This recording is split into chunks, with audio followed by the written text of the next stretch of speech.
Hello दोस्तों, स्वागत है आपका हमारे इस चैनल डेक्कन डाइजेस्ट में। इलेक्शन डाइजेस्ट के आज के इस एपिसोड में हम चर्चा करेंगे हुमनाबाद कॉन्स्टिट्यूंसी और सीएम फैज़ को लेकर।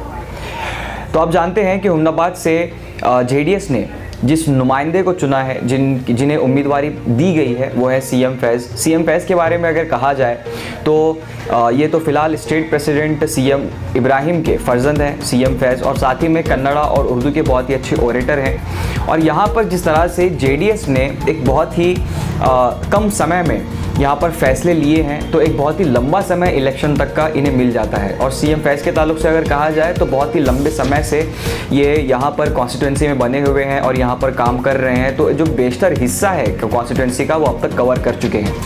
अगर बात की जाए इनके प्रेस कॉन्फ्रेंस की जो हाल ही में हुई थी, तो उसमें उन्होंने कुछ चीज़ों का खुलासा किया था, जिसमें उन्होंने ये बात बताई थी कि इनके बारे में जो ख्याल रखा जा रहा है कि ये बैंगलोर से आए हैं और हार कर वापस से बैंगलोर चले जाएंगे। तो इस चीज़ पर उन्होंने सफाई देते हुए कहा था कि मुझसे पहले भी एक और लीडर आए थे, जनाब मिराजुद्दीन पटेल साहब मरहूम, जिनके बारे में भी यही ख्याल रखा गया था, मगर उन्होंने हुमनाबाद में जो काम किए हैं आज भी उन्हें याद किया जाता है। तो मैं भी उन्हीं की तरह हुमनाबाद कॉन्स्टिट्यूंसी में ही रहूँगा और यहाँ के फलाह बहबूदी के काम अंजाम देता रहूँगा। इसके अलावा उन्होंने कई सारे इश्यूज़ की तरफ निशानदेही की थी, जो बताता है कि वो अब तक कई सारे मुकामात का दौरा कर चुके हैं और उनकी पैनी नज़र है हुमनाबाद के कई सारे मसाइल पर। उन्होंने वाटर फिल्टर का इशू बताया था, जो तामीर तो कर दिया गया है, मगर अभी तक पंचायत को नहीं सौंपा गया है।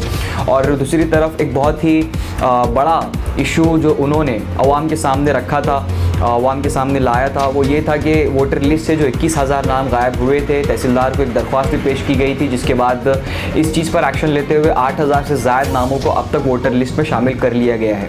तो आप देख सकते हैं कि जहाँ पर हुमनाबाद की सीट को अगर देखा जाए तो पिछले लंबे समय से यहाँ पर राशिगर पाटिल ने अपनी सीट को बरकरार रखा है, और बहुत ही ज़्यादा इम्कानात हैं कि यहाँ पर बीजेपी से ही उन्हीं के जो भाई हैं सिद्धू पाटिल, उनको मौका दिया जाए। तो अब एक पूरे के पूरे परिवार के सामने यहाँ पर जेडीएस को एक बहुत ही मजबूत और बहुत ही बड़े चेहरे की ज़रूरत थी, और जेडीएस ने वही दाव खेला, वही पत्ता फेंका, जिसका नाम आप जानते हैं कि सीएम फैज़ है। तो यहाँ पर आप देख सकते हैं कि इतना बड़ा वक्त तो सीएम फैज़ को मिल ही गया है, और एक बहुत ही बड़ी अपॉर्चुनिटी जो सिद्धू पाटिल को यहाँ पर मिल सकती थी कंटेंडर बनने की राशिगर पाटिल के ऑपोजिट में।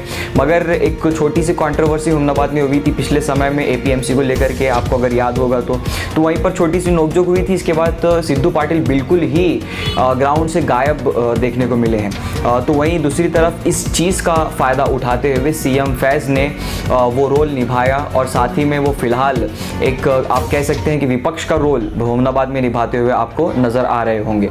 तो अब यहाँ पर आप देख सकते हैं कि पाटिल फैमिली तो है ही, उसके अलावा भी जेडीएस ने पिछली बार जब इस सीट को हासिल किया था तो स्टेट प्रेसिडेंट रह चुके, और बिदर में जेडीएस के सबसे बड़े लीडर जनाब मिराजुद्दीन पटेल साहब मरहूम, उन्होंने ही हासिल किया था। तो अब यहाँ पर वापस से फिर से वही माहौल बनता हुआ हमको कहीं ना कहीं नज़र आ रहा है। स्टेट प्रेसिडेंट है सीएम इब्राहिम, उनके फर्जंद है सीएम फैज़, और उनके वालिद की हिमायत तो उन्हें हासिल होगी ही, और साथ ही में और भी कई सारे एडवांटेजेस उन्हें इस चीज़ के हो सकते हैं। और एक एंटी इनकम्बेंसी जो हुमनाबाद कॉन्स्टिट्यूंसी में देखी जा सकती है, या एंटी इनकम्बेंसी का मतलब ये है कि जो इक़्तिदार के ख़िलाफ़ एक लहर आपको हुमनाबाद में नज़र आ रही होगी, उस चीज़ को सीएम फैज़ ने काफ़ी बेहतर तरीके से कैप्चर किया है।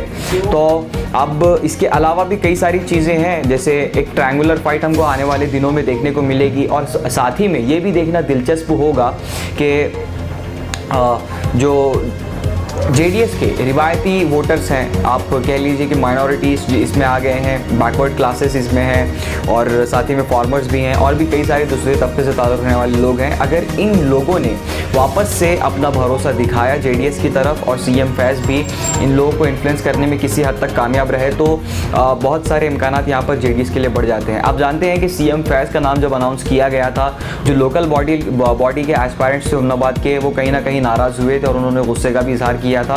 तो वहीं उन्हें भी टैकल करते हुए सीएम फैज़ ने इस चीज़ को कहा था कि वो उनसे भी जाकर मिलेंगे और तमाम लोग एक टीम की तरह काम करेंगे।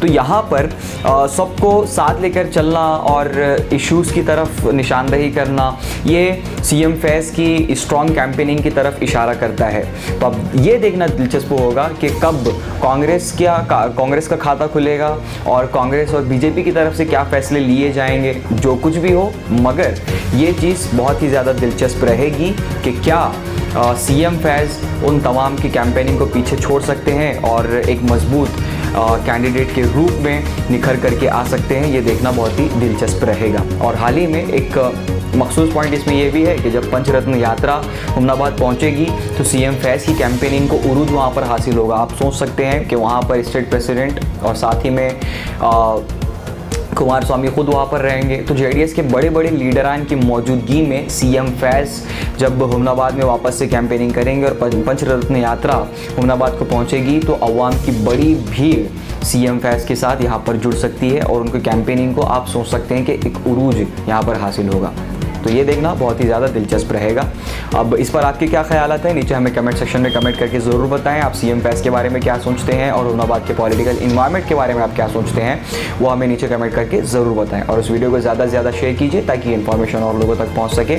और ऐसी खबरों के लिए बने रहे हमारे चैनल डेक्कन डाइजेस्ट के साथ।